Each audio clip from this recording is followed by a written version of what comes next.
નમસ્કાર વિદ્યાર્થી મિત્રો, ઓનલાઈન શિક્ષણની અંદર આપ સૌ વિદ્યાર્થી મિત્રોનું સ્વાગત છે. મિત્રો, આજે આપણે ધોરણ 12 વિષય ગુજરાતીની અંદર પ્રકરણ 8 અમરનાથની યાત્રાએ એનો બીજો ભાગ શરૂ કરવા તરફ જઈ રહ્યા છીએ. મિત્રો, અગાઉના લેક્ચરમાં આપણે સ્ટોરી જોઈ હતી. તો આ લેક્ચરની અંદર હવે આપણે પાઠની સમજૂતી જોઈએ. તો મિત્રો, પાઠ શરૂ કરીએ. અમરનાથની યાત્રાએ. લેખિકા અમરનાથની યાત્રાએ જાય છે. એ સમય દરમિયાન એ કાશ્મીરની અંદર જે કાંઈ દ્રશ્યો જુએ છે એ બધું જ વર્ણન આ પાઠની અંદર કરવામાં આવેલું છે. તો મિત્રો, આપણે જોઈએ અમરનાથની યાત્રાએ. અમરનાથની યાત્રાએ જે પાઠ છે એના લેખકનું નામ છે, લેખક અને લેખિકા. મિત્રો, કોઈ સ્ત્રી હોય તો લેખિકા કહેવાય, સ્ત્રી નામ હોય તો શું કહેવાય? લેખિકા. સ્ત્રી પાત્ર હોય તો શું કહેવાય? લેખિકા. અને પુરુષ પાત્ર હોય તો લેખક કહેવાય. સ્ત્રી પાત્ર હોય તો લેખિકા અને પુરુષ પાત્ર હોય તો લેખક. તો લેખિકાનું નામ છે વિનોદિની રમણલાલ નીલકંઠ. પાઠનું નામ અમરનાથની યાત્રાએ. લેખિકાનું નામ વિનોદિની રમણભાઈ નીલકંઠ. જે રમણભાઈ નીલકંઠ છે લેખક, એના પત્ની છે. સાહિત્ય પ્રકાર પ્રવાસ નિબંધ. સાહિત્ય પ્રકાર કેવો છે? પ્રવાસ નિબંધ. સાહિત્ય પ્રકાર પ્રવાસ નિબંધો. સાહિત્ય પ્રકાર શું છે? પ્રવાસ નિબંધ. સાહિત્ય પ્રકાર પ્રવાસ નિબંધ. તો મિત્રો, આ ત્રણ વસ્તુ યાદ રાખવાની. પાઠનું નામ અમરનાથની યાત્રાએ. લેખિકાનું નામ વિનોદિની રમણલાલ નીલકંઠ. સાહિત્ય પ્રકાર પ્રવાસ નિબંધ. ત્યારબાદ જોઈએ ગુજરાતી નિબંધ, નવલિકા, નવલકથા તેમજ બાળ સાહિત્યના અગ્રણી લેખિકા વિનોદિની નીલકંઠનો જન્મ અમદાવાદમાં થયો હતો. ગુજરાતીની અંદર નિબંધ લખવાના હોય, નવલિકાઓ એટલે કે ટૂંકી વાર્તાઓ લખવાની હોય કે નવલકથાઓ લખવાની હોય, અથવા બાળ સાહિત્યને અગ્રણી એટલે સૌથી આગળ રહેનારા હોય તો એવા લેખિકા કોણ છે? વિનોદિની રમણલાલ નીલકંઠ. અને એનો જન્મ ક્યાં થયો હતો? અમદાવાદની અંદર થયેલો હતો.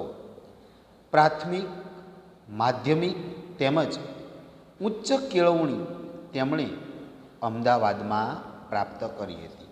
પ્રાથમિક એટલે પ્રાઇમરી શિક્ષણ, માધ્યમિક એટલે કે 9-10નું શિક્ષણ, અને ઉચ્ચ કેળવણી એટલે કે 11-12 અને કોલેજનું. કેળવણી એટલે શિક્ષણ. કેળવણી એટલે મિત્રો શું થાય? શિક્ષણ. એટલે પ્રાથમિક, માધ્યમિક તેમજ ઉચ્ચ કેળવણી એમણે અમદાવાદની અંદર પ્રાપ્ત કરેલી છે. અમેરિકાની મિશિગન યુનિવર્સિટીમાંથી સમાજશાસ્ત્ર અને શિક્ષણશાસ્ત્ર વિષયો સાથે MAની ડિગ્રી મેળવી. MA ગ્રેજ્યુએટ પછીનું કોલેજના 3 વર્ષ આપણે પૂર્ણ કરીએ ત્યાર પછી 2 વર્ષ MAના આવે. એટલે અમેરિકાની અંદર જે મિશિગન યુનિવર્સિટી છે એની અંદર એણે સમાજશાસ્ત્ર અને શિક્ષણશાસ્ત્ર એવા વિષયો સાથે MAની શિક્ષણ એમણે પ્રાપ્ત કરેલું છે. સામાજિક શૈક્ષણિક સંસ્થાઓમાં ઉમદા સેવાઓ આપી. સામાજિક ક્ષેત્રો છે એની અંદર પણ એમણે ખૂબ જ મોટી, ઉમદા એટલે સારી મોટી સેવાઓ આપી. રસદ્વાર અને રસાળ શૈલીનો નિબંધ સંગ્રહ તેમજ આરસીની ભીતર, કાપારસી અને બીજી વાતો, દિલ દરિયાવના મોતી, અંગુલીનો સ્પર્શ, વાર્તા સંગ્રહો પ્રાપ્ત થાય છે. વિનોદિની રમણલાલ નીલકંઠ એમના વાર્તા સંગ્રહો કયા કયા છે? તો તો મિત્રો આમાંની આપણે 1 માર્કની અંદર પ્રશ્ન પૂછાય, એટલે આ કૃતિઓ આપણે યાદ રાખવાની છે. તો એ કૃતિઓ કઈ છે? વાર્તાઓ, તો કે રસદ્વાર અને રસાશૈલીની અંદર જે નિબંધ સંગ્રહો તેમણે લખ્યા એ આરસીની ભીતર, કાર્પાસી અને બીજી વાર્તો, દિલ દરિયાના મોતી, અંગુલીનો સ્પર્શ વગેરે. અથવા એવી રીતે પ્રશ્ન પૂછાય કે આરસીની ભીતર એ કોની કૃતિ છે? તો કોની આવે? વિનોદિની રમણલાલ નીલકંઠ. અથવા દિલ દરિયાના મોતી એ કૃતિના લેખકનું નામ જણાવો તો શું આવે? વિનોદિની રમણલાલ નીલકંઠ. અથવા વિનોદિની રમણલાલ નીલકંઠની કોઈ પણ 2 કૃતિઓના નામ જણાવો તો આપણે આરસીની ભીતર, કાર્પાસી અને બીજી વાતો, દિલ દરિયાના મોતી, અંગુલીનો સ્પર્શ એ આપણે લખવાના છે. શિશુરંજના, મહેંદીની મંજરી, બાળકોની દુનિયામાં ડોક્યું, સફરચંદ. શિશુરંજના, મહેંદીની મંજરી, બાળકોની દુનિયામાં ડોક્યું, સફરચંદ બાળ સાહિત્યના નોંધપાત્ર પુસ્તકો છે. બાળ સાહિત્યને લગતા કયા પુસ્તકો છે? તો કે શિશુરંજના, મહેંદીની મંજરી, બાળકોની દુનિયામાં ડોક્યું તથા સફરચંદ એમના નોંધપાત્ર બાળ સાહિત્યના પુસ્તકો છે. રાજ્ય સરકારના પારિતોષિક પણ એમને પ્રાપ્ત થયા. પારિતોષિક એટલે ઇનામો. પારિતોષિક એટલે ઇનામો. રાજ્ય સરકાર દ્વારા એમણે ઇનામો પણ પ્રાપ્ત થયેલા છે. ત્યારબાદ આ નિબંધમાં પ્રવાસ દરમિયાન થયેલા અનુભવો લેખિકા વર્ણવે છે. ચંદનવાડી શબ્દમાં ગુજરાતીઓને તથા લેખિકાને પણ પોતાપણું લાગે છે. ઘોડે સવારી કરી પહેલગામથી ચંદનવાડીએ જતા પ્રકૃતિની પ્રતિક્ષણ એટલે દરેક ક્ષણે દરેક સમયે બદલાતી કુદરતી શોભા, તેમાંથી થતો સંગીતનો આભાસ માણે છે. શેષ નદીના બદલાતા વિવિધ સ્વરૂપોનું સૌંદર્ય વરસાદમાં પલળીને માણે છે. કુદરતના ન્યારા એટલે સુંદર અલગ પ્રકારનું રૂપ જોઈ પાછા પહેલગામ આવી પલંગમાં સૂવાનું સુખદ લાગે છે.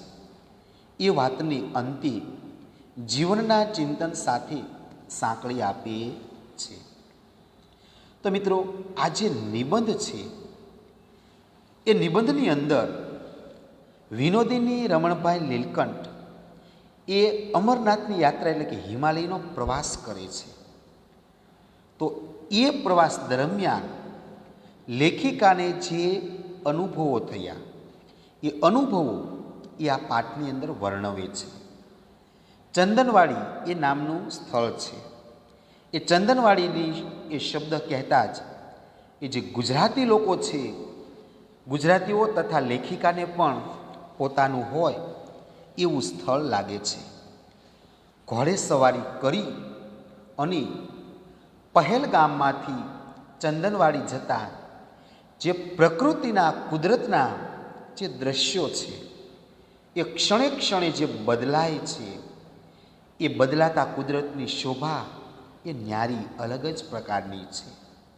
અને એ બદલાતા સ્વરૂપમાંથી લેખિકાને સંગીતનો આભાસ થાય છે. એ સંગીતનો આભાસ એ માણે છે. શેષ નદીનું વર્ણન છે. શેષ નદીના બદલાતા વિવિધ સ્વરૂપોનું સૌંદર્ય એ લેખિકા અને એના બાળકો એ વરસાદની અંદર પલળી અને માણે છે. તો કુદરતનું આવું અલગ પ્રકારનું સ્વરૂપ એ પાછા પહેલગામની અંદર આવે છે. અને પલંગની અંદર જે સૂવાનું જે સુખદ લાગે છે એ વાતને અંતે જીવનના ચિંતનની સાથે અહીંયા લેખિકા જોડી આપે છે. તો મિત્રો આ આપણે લેખિકાનો પરિચય અને પાઠની સમજૂતી જોઈ. હવે આપણે પાઠની સમજૂતી જોઈએ. કાશ્મીરમાં પહેલગામથી અમરનાથની યાત્રાએ જતા સૌથી પહેલો પડાવ. પડાવ એટલે મુકામ. પડાવ એટલે કે મુકામ. પડાવ એટલે શું થાય? મુકામ. પડાવ એટલે મુકામ. પહેલો પડાવ ચંદનવાડી આગળ કરવો પડે છે. ચંદનવાડી એ કાશ્મીરની અંદર આવેલું સ્થળનું નામ છે. ચંદનવાડી એ હિમાલયની અંદર કાશ્મીરની અંદર આવેલું એ સ્થળનું નામ છે. અમરનાથ જવા અષાઢ કે શ્રાવણ માસ અનુકૂળ રહે છે, કારણ કે ત્યાં સુધી બરફના ડુંગરા ઓળંગી શકાતા નથી. તો મિત્રો સમજૂતી જોઈએ. કાશ્મીરની અંદર આપણે જ્યારે અમરનાથની યાત્રાએ જઈએ તો સૌથી પહેલો પડાવ એટલે કે મુકામ એ ક્યાં કરવો પડે છે? ચંદનવાડી આગળ કરવો પડે છે.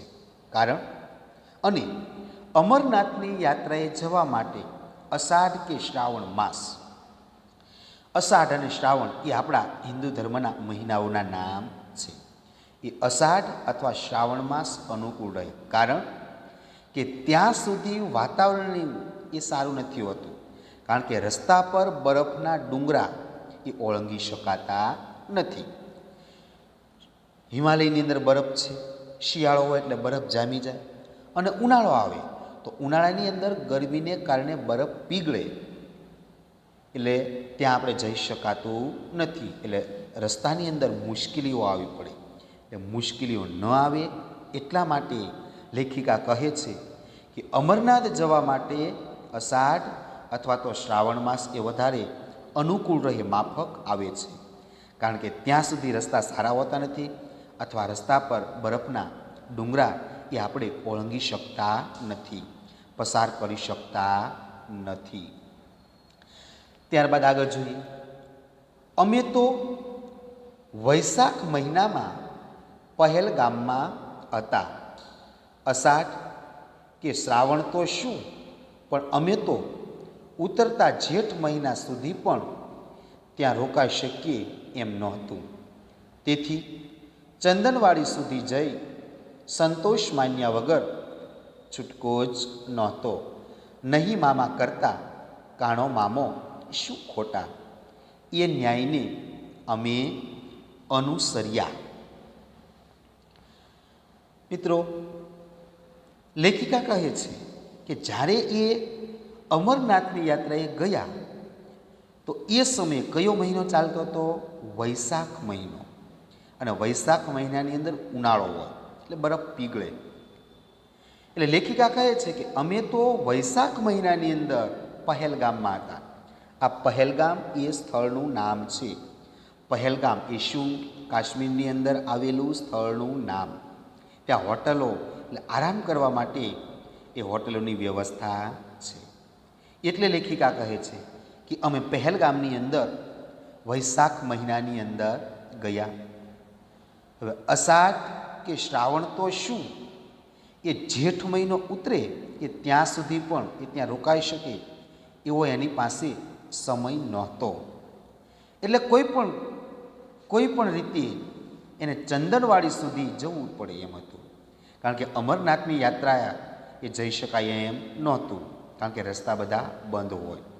એટલે હવે એ લેખિકાને એ ચંદનવાડી એ કાશ્મીરની અંદર આવેલું સ્થળનું નામ, અને ચંદનવાડી એ આપણા ગુજરાતની અંદર જેમ પ્રાકૃતિક સૌંદર્ય ખીલી ઉઠે એમ ખૂબ જ પ્રાકૃતિક સૌંદર્યથી સુશોભિત એ સ્થળ છે. એટલે લેખિકા એ ચંદનવાડી સુધી જઈ અને સંતોષ માનવાનો પ્રયત્ન કરે છે. એટલે કહે છે કે ચંદનવાડી સુધી જઈ અને સંતોષ માન્યા વગર છૂટકો જ નહોતો. નહીં મામા કરતા કાણો મામા શું ખોટો. મિત્રો, કહેવત છે, નહીં મામા કરતા કાણો મામો શું ખોટો. એટલે કે કોઈ પણ વસ્તુ ન હોય તો એના કરતાં જે થોડી ઘણી વસ્તુ હોય એનાથી ચલાવી લેવું. નહીં મામા કરતાં કાણો મામો શું ખોટો. એટલે કંઈ પણ વસ્તુ ન હોય તો જે થોડી ઘણી વસ્તુ હોય એ વસ્તુથી ચલાવી લેવું એ યોગ્ય છે. એટલે લેખિકા એ ચંદનવાડી સુધી જઈ અને પોતાનો આનંદ વ્યક્ત કરશે. એ ન્યાયને અનુસર્યા.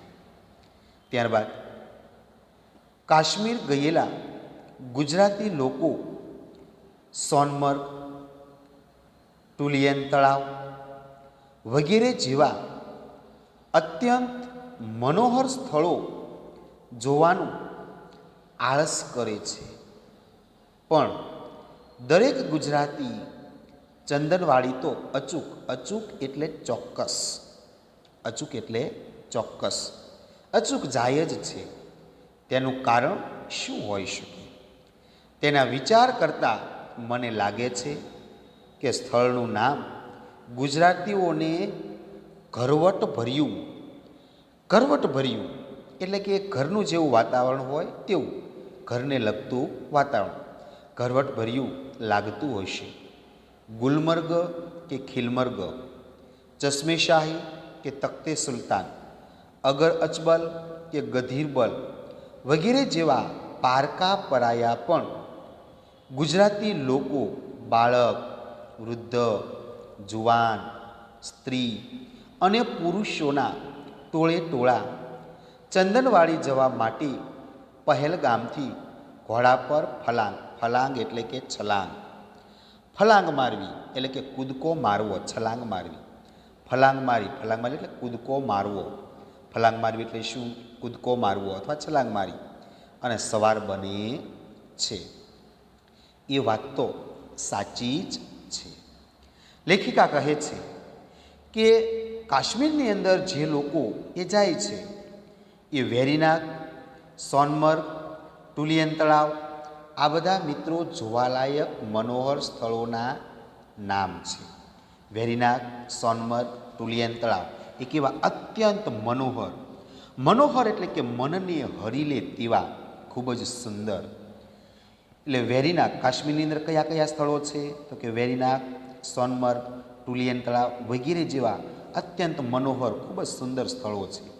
એ જોવાનું લોકો આળસ કરે છે, પણ દરેક ગુજરાતી જે લોકો છે એ ચંદનવાડી તો ચોક્કસ જાય જ.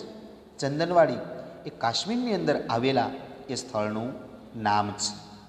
એનું કારણ શું હોઈ શકે? કારણ તેનો વિચાર કરતા લેખિકાને લાગે છે કે ચંદનવાડી વિસ્તાર એ પોતાનો કરવટભર્યો વિસ્તાર હોય, પોતાના ઘરને લગતું વાતાવરણ હોય એવું વાતાવરણ ચંદનવાડીની અંદર છે. એટલે પોતાના કરવટભર્યું એને લાગે છે. ચંદનવાડી એ સિવાય પણ ત્યાં બીજા સ્થળોના નામ છે. ગુલમર્ગ કે ખિલમર્ગ, ચશ્મેશાહી કે તખ્તે સુલતાન, અગર અચબલ કે ગધીરબલ વગેરે જેવા એ નામ કેવા છે? પારકા પરાયા. એટલે આપણને પોતાના ન હોય તેવા લાગે. પારકા પરાયા એટલે કેવા? પોતાના ન હોય તેવા પારકા પરાયા લાગે. એટલે ગુજરાતી લોકો બાળક હોય, વૃદ્ધ હોય, જુવાન હોય, સ્ત્રી હોય કે પુરુષોના જે ટોળે ટોળા જે સમૂહ છે એ ચંદનવાડી સુધી જવા માટે એ પહેલગામ, એ કાશ્મીર આપણે હિમાલય જઈએ તો પહેલગામ સૌથી પહેલાં આપણે ઉતારો કરવો પડે. ત્યાં હોટલની બધી વ્યવસ્થા છે, ત્યાં રોકાવું પડે. એ પહેલગામથી ઘોડા પર ફલાંગ કે ઘોડા પર કૂદકો મારી, છલાંગ મારી ઘોડા પર બેસે છે અને એ ચંદનવાડી સુધી ચોક્કસ જાય છે. આ વાત સાચી છે. ત્યારબાદ મિત્રો જોઈએ, મારી રંજના બહુ નાની હોવાથી અને રસ્તે હજી ઘણો બરફ ખડકાયેલો હોવાથી રસ્તો માર્ગ જરા વિકટ હોવાનું સાંભળ્યાથી એને ચંદનવાડી લઈ જવી નહોતી. લેખક કહે છે કે એની રંજના એ લેખિકાની દીકરીનું નામ છે. રંજના કોણ છે? લેખિકાની દીકરીનું નામ. એટલે લેખિકા કહે છે કે મારી રંજના એ બહુ નાની હોવાથી અને એ રસ્તે હજી બરફ ખડકાયેલો અને કેટલાક સ્થળે માર્ગ જરા વિકટ હોવાનું સાંભળ્યાથી એને ચંદનવાડી લઈ જવી નહોતી. લેખિકાની દીકરીનું નામ શું છે? રંજના. એટલે લેખિકા કહે છે કે મારી દીકરી રંજના થોડીક નાની હોવાથી અને રસ્તા પર પણ બરફ ખડકાયેલો એટલે કે પુષ્કળ પ્રમાણમાં પથરાયેલો. ખડકાયેલો એટલે શું? પુષ્કળ પ્રમાણમાં પથરાયેલો. પુષ્કળ પ્રમાણમાં પથરાયેલો. ખડકાયેલો એટલે શું? પુષ્કળ પ્રમાણમાં પથરાયેલો. અને બરફ ખડકાયેલો અને કેટલાક સ્થળે માર્ગ એટલે રસ્તો. માર્ગ એટલે શું? રસ્તો. અને વિકટ એટલે કે અઘરો, મુશ્કેલ. વિકટ એટલે અઘરો અથવા મુશ્કેલ. વિકટ એટલે શું? અઘરો અથવા મુશ્કેલો. અને રસ્તો જરા મુશ્કેલ હોવાનું સાંભળ્યાથી એને ચંદનવાડી લઈ જવી નહોતી. તેથી અમારા બેમાંથી એકે તો તેની પાસે રહેવું જ પડે. થોડા દિવસ પહેલાં કોલાસી ગ્લેશિયર ગયા ત્યારે રંજનાને ખાતર મેં છેલ્લી મજલ જતી કરી હતી. આગલી સાંજે ઘોડા પસંદ કરી લીધા. મજલ તેથી આ વખતે મારા પતિએ મને જઈ આવવાનો આગ્રહ કર્યો. બંને પુત્રો તો ચંદનવાડી જવા અધીરા એટલે કે ઉતાવળા બનેલા હતા. આગલી સાંજે ઘોડા પસંદ કરી લીધા. અમે ત્રણેય ઘોડે સવારીની આવડતવાળા તેથી સરસ પાણીદાર ઘોડા લઈ લીધા. હોટલના વ્યવસ્થાપકને અમારા બપોરી ખાણાનું ભોજન બાંધી આપવાની વર્દી આપી દીધી. વર્દી આપી એટલે ઓર્ડર આપી દીધો. પણ આ પ્રસંગે ભૂખ વધારે લાગે અને હોટલવાળા હંમેશા ઓછું ખાવાનું બાંધી આપે છે એવો અમારો અનુભવ હોવાથી અમે સમી સાંજે પહેલગામના હલવાયોને થોડું ઘણું ખટવ્યા એટલે કમાવ્યા. વળતે દિવસે વહેલી સવારે હળવો નાસ્તો કરી કેમેરા, થર્મોસ તથા નાસ્તાના સાધનો ઘોડાવાળાને સોંપી અમે ત્રણેય ચાલી નીકળ્યા. લેખિકા કહે છે કે ભાઈ મારી રંજના એ લેખકની દીકરીનું નામ છે. મારી રંજના બહુ નાની હોવાને કારણે અને એ રસ્તો થોડો મુશ્કેલ હતો. રસ્તા પર બરફ ખડકાયેલો હતો અને એ જે રસ્તો છે એ વિકટ એટલે કે મુશ્કેલ હોવાને કારણે એ રંજનાને એ ચંદનવાડી સુધી લઈ જવી નહોતી. કારણ કે વધારે મુશ્કેલીમાં ન મેકાય એટલા માટે. એટલે અમારા બેમાંથી એક એટલે લેખિકા અને એના પતિ એ બેમાંથી એકે તો એ રંજનાની પાસે એ રહેવું જ પડે એમ હતું. થોડા દિવસ પહેલાં લેખિકાને એ કોલાસી ગ્લેશિયર ગયેલા. ક્યાં ગયેલા? કોલાસી ગ્લેશિયર ગયેલા. એ હિમ નદીઓના નામ છે. કોલાસી ગ્લેશિયર એટલે શું છે? હિમ નદીઓ, કે જ્યાં નદીઓનું જે પાણી છે એના પર બરફ જામી ગયેલો હોય અને એના પર આપણે ચાલી શકીએ. તો કોલાસી ગ્લેશિયર એ ફરવાલાયક સ્થળ છે. એ ત્યાં ગયેલા. એટલે રંજનાને ખાતર એટલે માટે. રંજનાને માટે થઈ અને લેખિકાએ છેલ્લી મજલ એટલે મુસાફરી, એક દિવસની મુસાફરી જેટલું અંતર. મજલ એટલે શું? એક દિવસની મુસાફરી જેટલું અંતર. મજલ એટલે એક દિવસની મુસાફરી જેટલું અંતર. એટલે પોતાની દીકરી માટે થઈ અને લેખિકાએ એક દિવસની મુસાફરી એ જતું કરેલું. એટલે એ ત્યાં કોલાસી ગ્લેશિયર ગયેલા નહોતા.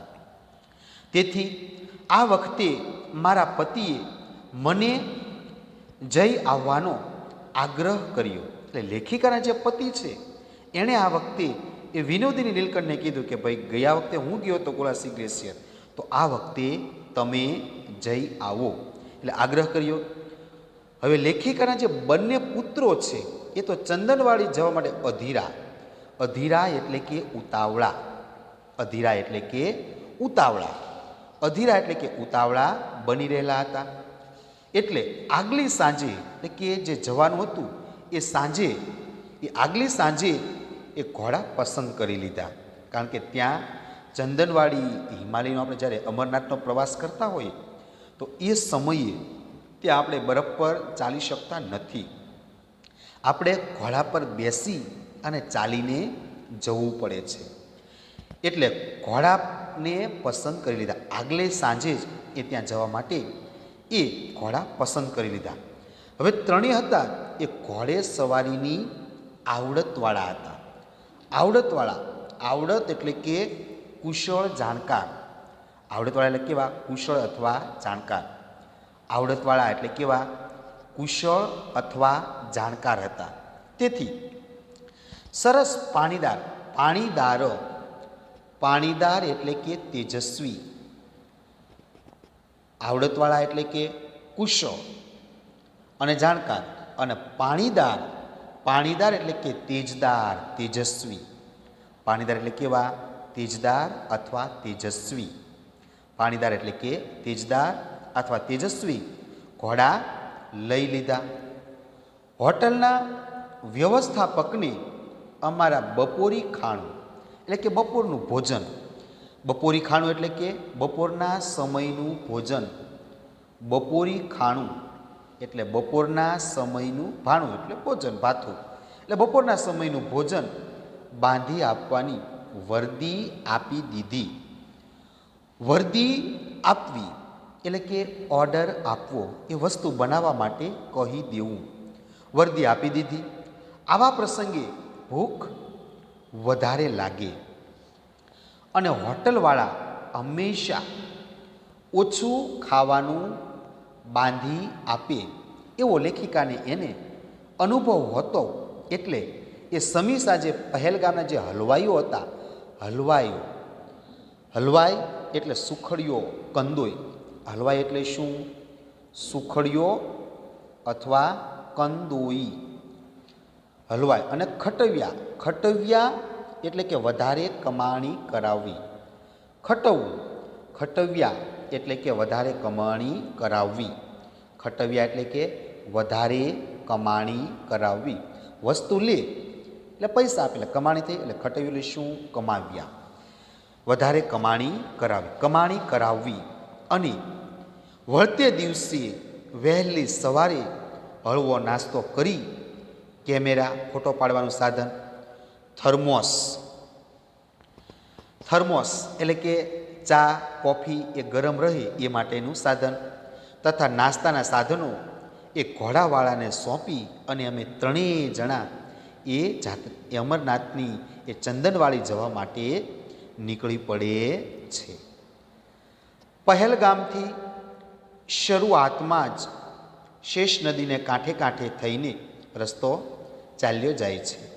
કાશ્મીરનો વૈશાખ એટલે ત્યાં બેસી ચૂકેલી વસંત ઋતુ. નદી કાંઠે કેવી અભિરામ વનરાય. સેવ એટલે કે સફરજનના ઝાડ ઉપર અભિરામ, અભિરામ એટલે આનંદમયો, અભિરામ એટલે કે આનંદમય, અભિરામ વનરાય. અને સેવ એટલે સફરજનના ઝાડ ઉપર દૂધ જેવા ધોળા ફૂલના ગુચ્છા ખીલી ઉઠ્યા હતા. પૂર ઝપાટા બંધ વહેતા શેષ નદીના નીર અને કાંઠે વાતાવરણથી હરખાઈ ઉઠેલા સફરજનના વૃક્ષ. અંગ્રેજી કાવ્ય પંક્તિ મારા મનમાં કૂદી કૂદીને રટણ કરવા મંડી પડી.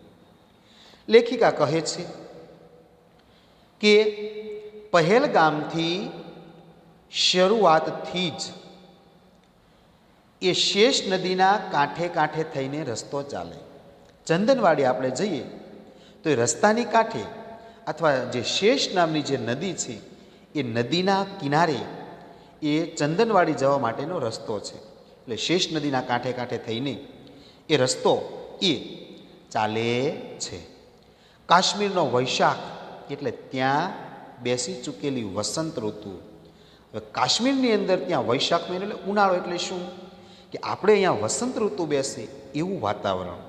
કારણ કે ઉનાળાની અંદર કાશ્મીરની અંદર સૂર્ય દેખાય, કારણ કે ત્યાં સુધી બરફ જામેલો હોય. એટલે સૂર્યનો પ્રકાશ પડે એટલે વૃક્ષો ફૂલો એ ખીલી ઉઠે. એટલે જેમ વસંત ઋતુની અંદર વૃક્ષો ફૂલો નદી નાળા બધું ખીલી ઉઠે ને આનંદમય વાતાવરણ હોય, એવું જ વાતાવરણ એ વૈશાખ મહિનાની અંદર કાશ્મીરની અંદર હોય. એટલે કાશ્મીરની અંદર વૈશાખ મહિનો એટલે શું? ત્યાં બેસી ચૂકેલી વસંત ઋતુ. નદી કાંઠે કેવી અભિરામ વનરાય. અભિરામ એટલે આનંદમયો. અભિરામ એટલે કેવી આનંદમય. અને વનરાય, વનરાય એટલે કે જે વનો હોય એ વૃક્ષો, એ જામેલા બધા વૃક્ષો ઉગેલા હોય એ વૃક્ષોનો સમૂહ. વનરાય એટલે ઘણા બધા વૃક્ષોનો સમૂહ. નદી કાંઠે કેવી અભિરામ એટલે કે આનંદમય આ વનરાય, વનના વૃક્ષો. સેવ એટલે કે સફરજન, અને સફરજનના વૃક્ષ પર ધોળા ફૂલના ગુચ્છા. આવા ધોળા જે ફૂલ છે એ ફૂલના જે ગુચ્છા એટલે કે ભાઈ એના ઝુમખા એ ખીલી ઉઠ્યા હતા. નદીના કાંઠે સફરજનના વૃક્ષો હતા અને એ સફરજનના વૃક્ષો પર ધોળા ફૂલના ગુચ્છા એ ખીલી ઉઠેલા હતા. ત્યારબાદ એ પૂર ઝપાટા બંધ એટલે કે ખૂબ જ ઝડપથી, પૂર ઝપાટા બંધ એટલે કે ખૂબ જ ઝડપથી વહેતા શેષ નદીના નીર એટલે કે પાણી, એ નદીને કાંઠે એ વાતાવરણથી એક તો ઝડપથી વહેતું શેષ નદીનું પાણી અને નદીના કાંઠે એ આવા હરખાઈ ઉઠેલા આનંદમગ્ન બનેલા આવા સફરજનના વૃક્ષો, તો આવું બધું વાતાવરણ છે. તો આ વાતાવરણ જોઈ અને લેખિકાને એક અંગ્રેજી કાવ્ય પંક્તિ એના મનમાં કૂદી કૂદીને એટલે કે વારંવાર, અહીં વારંવાર કૂદી કૂદીને એટલે શું? વારંવાર. કૂદી કૂદીને એટલે કે વારંવાર એ રટણ કરવા માંડી એટલે કે મનમાં યાદ આવવા લાગી. તો મિત્રો અહીંયા સુધી આપણે રાખીએ છીએ. અહીંયા આ ભાગ આપણે પૂર્ણ કરીએ છીએ. ત્યારબાદ